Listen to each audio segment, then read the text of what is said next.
കണ്ണൂർ തളിപ്പറമ്പിൽ വഖഫ് ബോർഡിന്റെ നോട്ടീസ് ലഭിച്ചതിന് പിന്നാലെ സ്ഥലയുടമ ഹൃദയാഘാതം വന്ന് മരിച്ചതായി ആരോപണം.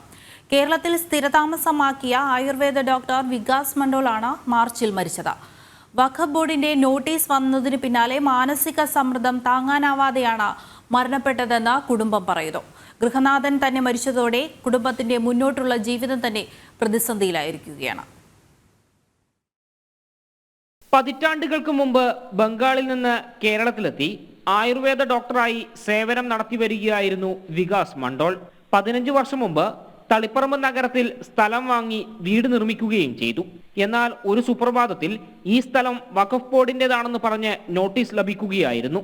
നോട്ടീസ് ലഭിച്ചതിന് പിന്നാലെ മാനസിക സമ്മർദ്ദം താങ്ങാനാകാതെ പിതാവ് മരണപ്പെട്ടെന്ന് മകൻ പറയുന്നു. നമ്മൾ ഇവിടെ തന്നെ ഈ വീട് സ്ഥലം വാങ്ങിയിട്ട് 2010 ഒരു 14 വർഷങ്ങളായി. അപ്പോൾ ഇത്രയും നാള് വാങ്ങിയ സ്ഥലം നമ്മളിവിടെ ജനിച്ച് വളർന്ന് ആ വീട് ഒറ്റയടിക്ക് ഇത് പോകുന്നത് ആരെങ്കിലും സഹിക്കാൻ പറ്റുമോ? ഇല്ല, സഹിക്കാൻ പറ്റില്ല. സ്വാഭാവികമായിട്ട് ഒരു വീട് എടുക്കാൻ തന്നെ എത്ര മെനക്കേടുണ്ട് എല്ലാവർക്കും അറിയാലോ. ലാസ്റ്റത്തെ നോട്ടീസാണ് അച്ഛൻ്റെ, അത് സഹിക്കാൻ പറ്റിയിട്ടില്ല, താങ്ങിയിട്ടില്ല. വെച്ചാൽ ഇവിടെ നമ്മൾ ഇതിൻ്റെ മുമ്പത്തെ സ്ഥലം ഏകദേശം 1 ഏക്കറോളം സ്ഥലമാണ്.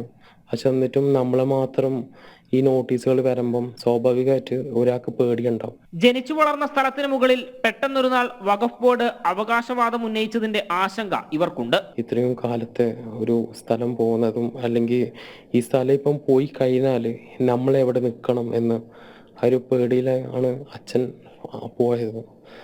അപ്പോൾ ശരിക്കും വെച്ചാൽ അച്ഛൻ മരിച്ചതല്ല, ഇവർ ഇങ്ങനെ എടുത്തു കൊന്നത് തന്നെ നമുക്ക് അങ്ങനെ പറയാൻ പറ്റും. വെച്ചാൽ ഈ നോട്ടീസ് തരാൻ മുമ്പ് എല്ലാം ഓക്കെ ആയിരുന്നു, എൻ്റെ പഠനങ്ങളെല്ലാം ഓക്കെ, വീട്ടിലെ അവസ്ഥ, ഈ അയൽവക്കത്തെ എല്ലാം ഓക്കെ ആയിരുന്നു. പക്ഷേ അച്ഛൻ പോയ സമയത്ത് നമ്മളെ ലൈഫ് തന്നെ ഫുള്ള് നശിച്ച്. പിതാവ് മരിച്ചതോടെ കുടുംബത്തിന്റെ താളം തെറ്റി. ഏകമകനായ വിപ്രോജിത്തിന്റെ പഠനം പോലും പ്രതിസന്ധിയിലാകുന്ന അവസ്ഥയാണ്. ഇനി ഒരു കുടുംബത്തിനും വഖഫ് ബോർഡ് കാരണം ഇങ്ങനെയൊരു അവസ്ഥ ഉണ്ടാകരുതെന്ന് കുടുംബം പറയുന്നു. ജനം, കണ്ണൂർ.